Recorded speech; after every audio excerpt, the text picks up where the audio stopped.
يا ولي رضا عليك يا كبير رضا عليك يا غياث رضا عليك الرحيم حيا عليك أنت غوث العالمين أنت منجي الهالكين أنت مرشد الآمين وارحمنا المذنبين أنت زين الأولياء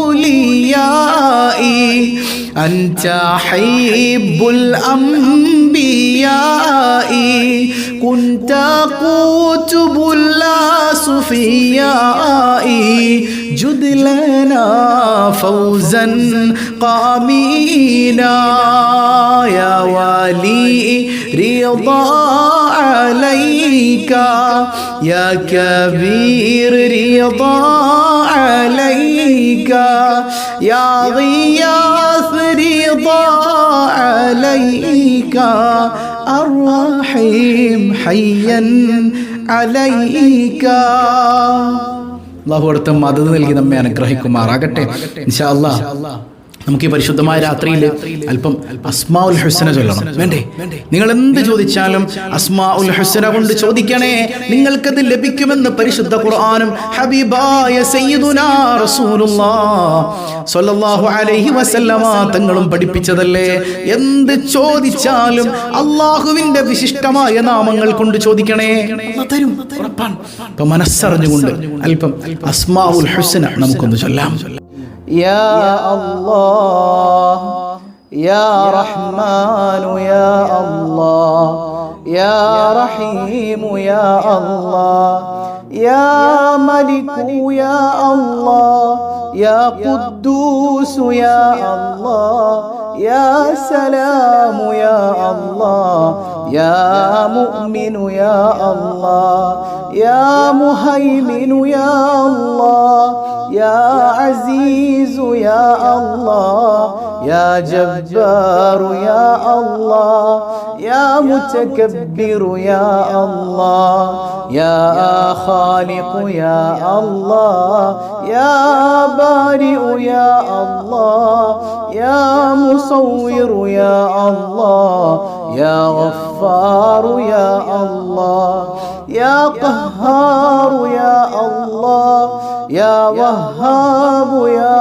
الله يا رزاق يا الله يا فتاح يا الله يا عليم يا الله يا قابض يا الله يا باسط يا الله يا خافض يا الله يا رافع يا الله يا معز يا الله يا مذل يا الله يا سميع يا الله يا بصير يا الله يا حكم يا الله يا عدل يا الله يا لطيف يا الله يا خبير يا الله يا حليم يا الله يا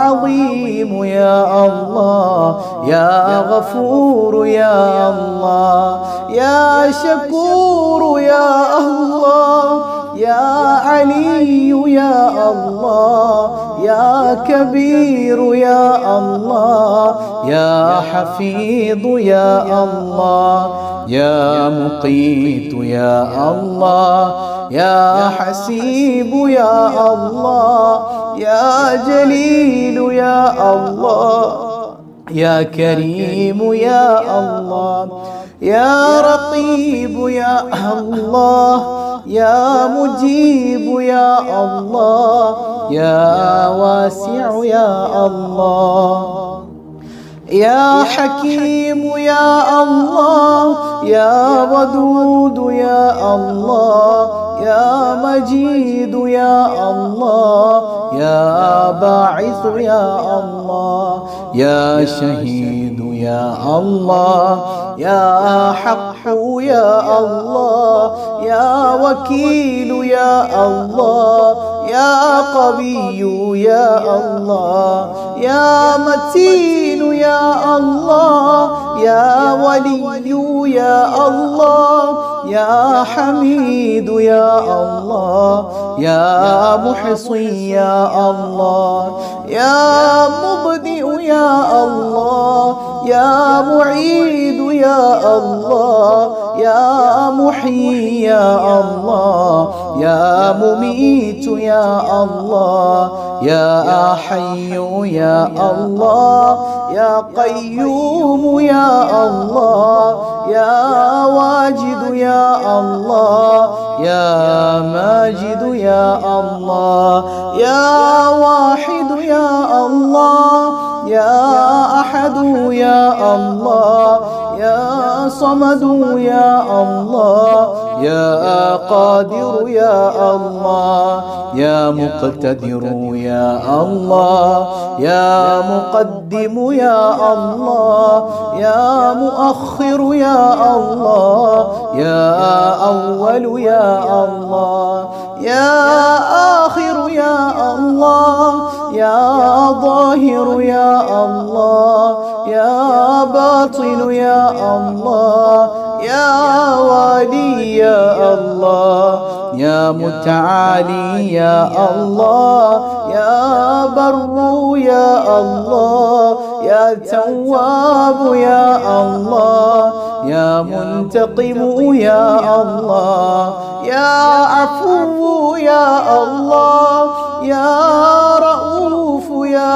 الله يا مالك الملك يا الله يا ذا الجلال والإكرام يا الله يا مقسط يا الله يا جامع يا الله يا غني يا الله يا مغني يا الله يا مانع يا الله يا ضار يا الله يا نافع يا الله يا نور يا الله يا هادي يا الله يا بديع يا الله يا باقي يا الله يا وارث يا الله يا رشيد يا الله يا صبور يا الله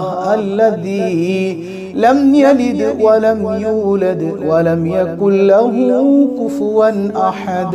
അൽഹംദുലില്ലാ അല്ലാഹു സ്വീകരിക്കട്ടെ. മുത്തുനബിയുമായി ബന്ധപ്പെട്ട ഈ രാത്രിയിലും പകലിലും ഒക്കെ അവിടുത്തെ മദ്ഹ് നമ്മൾ ചൊല്ലിയില്ലെങ്കിൽ പിന്നെ നമ്മൾ എന്തിനുള്ള അല്ലേ? ഹബീബായ തങ്ങളുടെ അല്പം മദ്ഹ് നമുക്ക് ചൊല്ലണം. യാ അക്രമ ബൈത്ത് അല്ലേ? ഖസീദത്തുൽ ബുർദ എന്ന് പറഞ്ഞാൽ തന്നെ രോഗത്തിന് ശമനമാണ്. ഒരുപാട് മാരകമായ രോഗങ്ങളെ കൊണ്ട് ബുദ്ധിമുട്ടുന്നവരുണ്ട്. നമ്മുടെ ഉള്ളിൻ്റെ ഉള്ളിൽ വരാൻ പോകുന്ന രോഗം എന്താണെന്നൊന്നും നമുക്കറിയാൻ പാടില്ല. പക്ഷേ മുത്ത് ഹബീബിന്റെ മദ്ഹ് ചൊല്ലിയിട്ട് ചോദിച്ചാൽ അതുപോലുള്ള തട്ടിക്കളയും, ഉറപ്പല്ലേ? അല്പം യാ അക്രമ ബൈത്ത് നമുക്കൊന്ന് ചൊല്ലാം. യാ അക്രമൽ ഖൽഖി മാ ലിമൻ അലൂദു ബിഹി സിവാക ഇൻദ ഹുലൂലിൽ حديث العميم مولاي صل وسلم دائما أبدا على حبيبك خير الخلق كلهم ولن يضيق رسول الله جاهك بي إذا الكريم تحالى باسم منتقم مولاي صل وسلم دائما أبدا على حبيبك خير الخلق كلهم فإن من جودك دنيا وضرتها ومن علومك علم اللوح والقلم مولاي صل وسلم دائما أبدا على حبيبك خير الخلق كلهم يا نفس لا تقنطي من زلة عظمت إن الكبائر في الغفران كالأمام مولاي صل وسلم دائما أبدا على حبيبك خير الخلق كلهم لعل رحمة ربي حين يقسمها تأتي على حسب العصيان في القسم مولاي صل وسلم دائما أبدا على حبيبك خير الخلق كلهم يا ربي واجعل رجائي غير منعكس لديك واجعل حسابي غير منخرم جل مولاي صل وسلم على حبيبك خير الخلق كلهم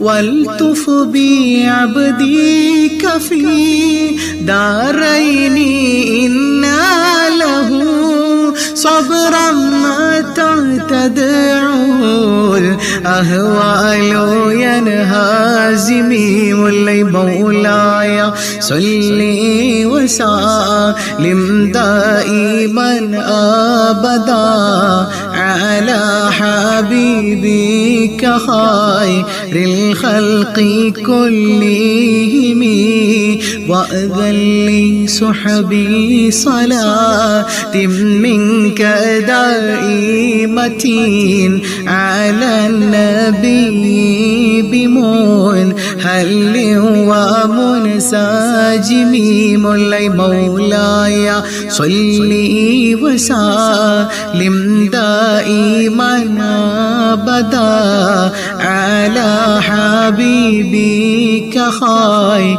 الخلق كلهم والآل والصحب ثم التابعين لهم أهل التقى والنقى والحلم والكرم جل مولاي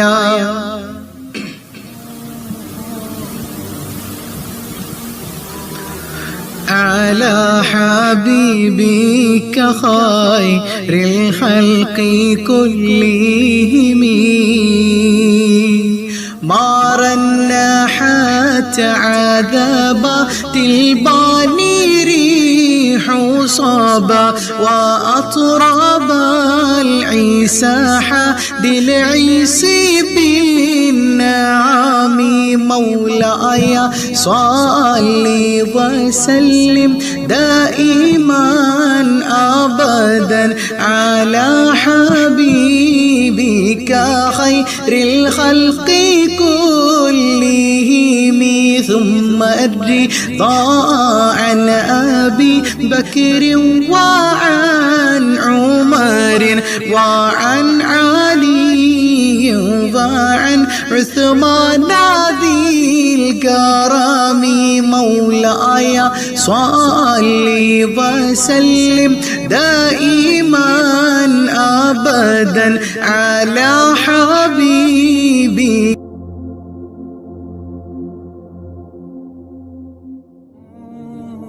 سعد سعيد زبير طلحة وأبي عبيدة وابن عوف عشير الكرم مولاي صل وسلم دائما أبدا على حبيبك خير الخلق كلهم يا ربي بالمصطفى بلغ مقاصدنا واغفر لنا ما مضى يا واسع الكرم يا ربي بالمصطفى بلغ مقاصدنا واغفر لنا ما مضى يا واسع الكرم يا ربي بالمصطفى بلغ مقاصدنا واغفر لنا ما مضى يا واسع الكرم مولاي صل وسلم دائما أبدا على حبيبك خير الخلق كلهم. അല്ലാഹു റബ്ബുൽ ആലമീൻ അവിടത്തോടുള്ള അതിരറ്റ മഹബ്ബത്ത് നൽകി നമ്മെ ചേർത്ത് പിടിക്കുമാറാകട്ടെ. ഹബീബായ തങ്ങളുടെ നദുറ ഞങ്ങൾക്ക് നൽകണേ അല്ലാ. അവിടുത്തെ മദദ് നൽകണേ അല്ലാ. ഈ ദിക്റിന്റെ ഈ സദസ്സിന്റെ ഈ മദ്ഹിന്റെ ബറക്കത്ത് കൊണ്ട് നീ ഞങ്ങളെ കൈവടിയല്ലേ അല്ലാ. എല്ലാ പ്രശ്നത്തിനും പരിഹാരമാണെന്ന് അവർ ഇസ്തിഗ്ഫാറില്ലേ. നിങ്ങൾ എന്ത് വേണം, മഴയില്ലെങ്കിൽ മഴ കിട്ടും, മക്കളില്ലെങ്കിൽ മക്കളെ കിട്ടും, മക്കൾ നന്നാകാനാണെങ്കിൽ അങ്ങനെ. ഇസ്തിഗ്ഫാറിന്റെ മഹത്വം നമ്മൾ സ്വഭാവുൽ ഖൈറിൽ കഴിഞ്ഞ ദിവസം പറഞ്ഞിട്ടുണ്ട്, ഒരു 11 തവണ മതി, മനസ്സറിഞ്ഞിട്ടൊന്ന് ചൊല്ലിക്കേ. അസ്തഗ്ഫിറുല്ലാഹൽ അദീം അസ്തഗ്ഫിറുല്ലാഹൽ അദീം അസ്തഗ്ഫിറുല്ലാഹൽ അദീം അസ്തഗ്ഫിറുല്ലാഹൽ അദീം അസ്തഗ്ഫിറുല്ലാഹൽ അദീം അസ്തഗ്ഫിറുല്ലാഹൽ അദീം അസ്തഗ്ഫിറുല്ലാഹൽ അദീം أستغفر الله العظيم أستغفر الله العظيم أستغفر الله العظيم أستغفر الله العظيم. ഇസ്തിഗ്ഫാറിന്റെ ബർക്കത്ത് കൊണ്ട് ലക്ഷ്യങ്ങളെല്ലാം അല്ലാഹു പൂർത്തീകരിക്കട്ടെ. ഒരു മാസമായി നടന്ന നമ്മുടെ ചോദ്യോത്തര പരിപാടിയിൽ, നമ്മുടെ ക്വിസ് പ്രോഗ്രാമിലെ വിജയി ആരാണ്?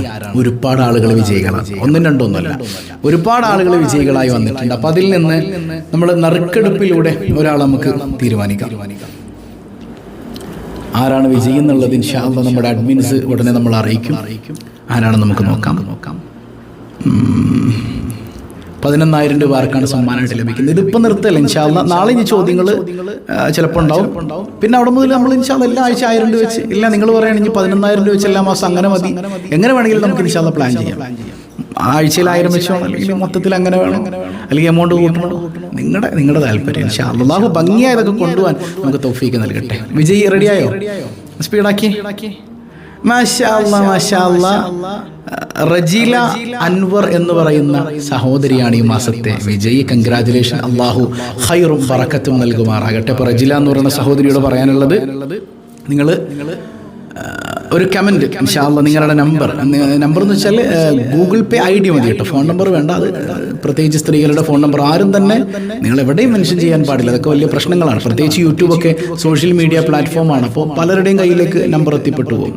അപ്പോൾ അതുകൊണ്ട് തന്നെ അതൊക്കെ അപകടമാണ്. ജസ്റ്റ് നിങ്ങളുടെ ഗൂഗിൾ പേ ID അതൊന്ന് കമൻറ്റ് ചെയ്യാം. ആ ഗൂഗിൾ പേ IDയിലേക്ക് ഇൻഷാ അല്ലാഹ് സമ്മാനം വന്നിട്ടുണ്ടായിരിക്കും. അള്ളാഹു അവർക്കും നമുക്കൊക്കെ ബറക്കത്ത് ചെയ്യട്ടെ. കൺഗ്രാജുലേഷൻ. ബാക്കിയുള്ളവർ വിഷമിക്കേണ്ട, അവസരങ്ങൾ ഇങ്ങനെ കിടക്കല്ലേ, അല്ലാഹു റബ്ബുൽ ആലമീൻ അതൊക്കെ ആസ്വദിക്കാൻ നമുക്ക് തൗഫീക്ക് നൽകട്ടെ. അപ്പോൾ ഇൻഷാ അല്ലാഹ് നമ്മൾ ദുആയിലേക്ക് കടക്കണം. ഒരുപാട് സങ്കടങ്ങൾ പറഞ്ഞ പലരുമുണ്ട്, എല്ലാ സങ്കടങ്ങളെയും നാഥനായ റബ്ബ് നീക്കി തരുമാറാകട്ടെ. അൽഹംദുലില്ലാഹ് അൽഹംദുലില്ലാഹി റബ്ബിൽ ആലമീൻ.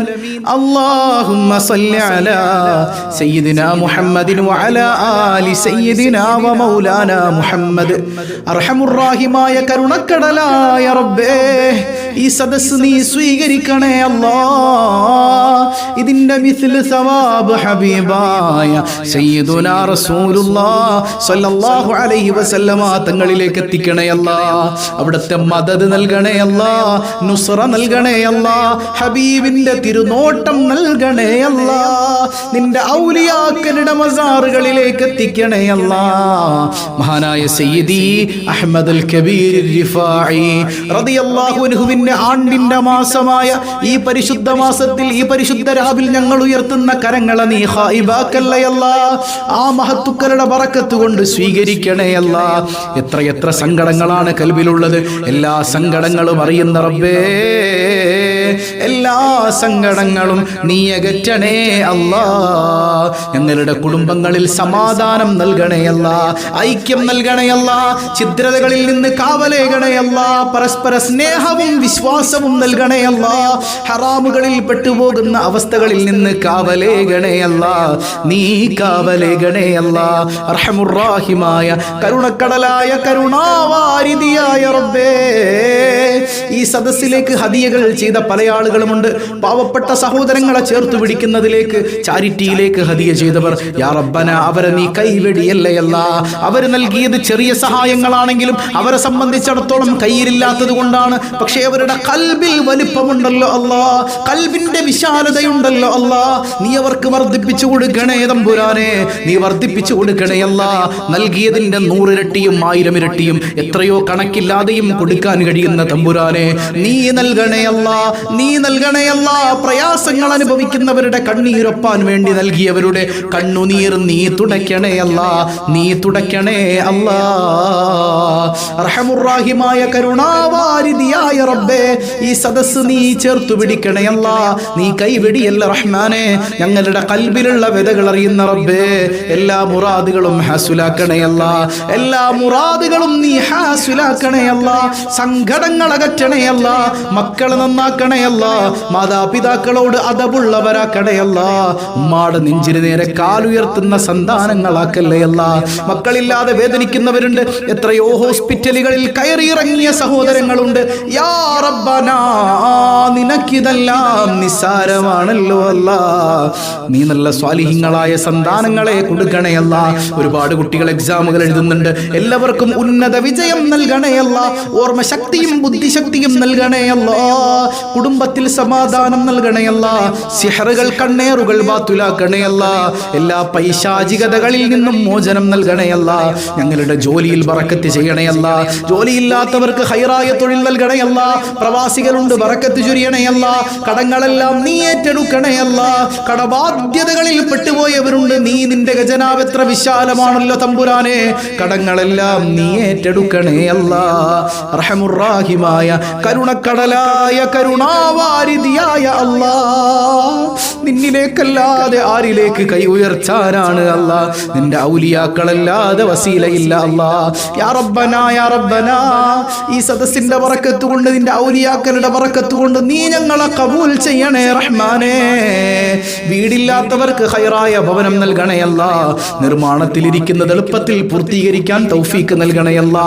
എത്രയോ ഗർഭിണികളായ സഹോദരിമാരുണ്ട്, പല പ്രയാസങ്ങൾ അനുഭവിക്കുന്നവരുണ്ട്, എല്ലാ പ്രയാസങ്ങളും നീക്കണേ അല്ലാ, നീ അകറ്റണേ തമ്പുരാനെ. യാ റബ്ബനാ, മരിക്കുന്നതിന് മുൻപ് നിന്റെ കഅബാലയം തവാഫ് ചെയ്യാൻ, എല്ലാത്തിലും ഉപരി ഹബീബായ റസൂലുള്ളാഹ് താജ്ദാരേ മദീന, സർവരേ ആലം സർക്കാർ ദോ ആലം, നൂറേ മുജസ്സം മുഹമ്മദുർ റസൂലുള്ളാഹ് സല്ലല്ലാഹു അലൈഹി വസല്ലമ തങ്ങളുടെ റൗളയൊന്ന് സിയാറ ചെയ്യാൻ പലയാവർത്തി തൗഫീക്ക് നൽകണേ അല്ലാ, പലയാവർത്തി തൗഫീക്ക് നൽകണേ അല്ലാ.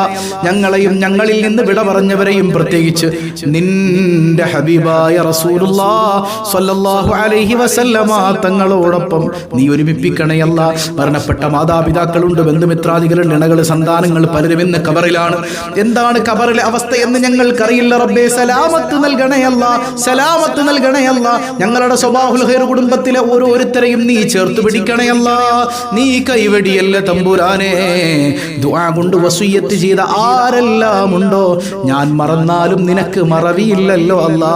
നീ ഞങ്ങളെ ഖബൂൽ ചെയ്യണേ അല്ലാ. റബ്ബനാ തഖബ്ബൽ മിന്നാ ഇന്നക അൻതസ് സമീഉൽ അലീം വതുബ് അലൈനാ ഇന്നക അൻതത് തവ്വാബുർ റഹീം വഗ്ഫിർ ദുനൂബനാ യാ ഗഫാറൽ മുദ്നിബീൻ. آمين برحمتك يا أرحم الراحمين بحق صلى الله على محمد صلى الله عليه وسلم صلى الله على محمد صلى الله عليه وسلم اللهم صل على محمد يا رب صل عليه وسلم. والسلام عليكم ورحمة الله وبركاته.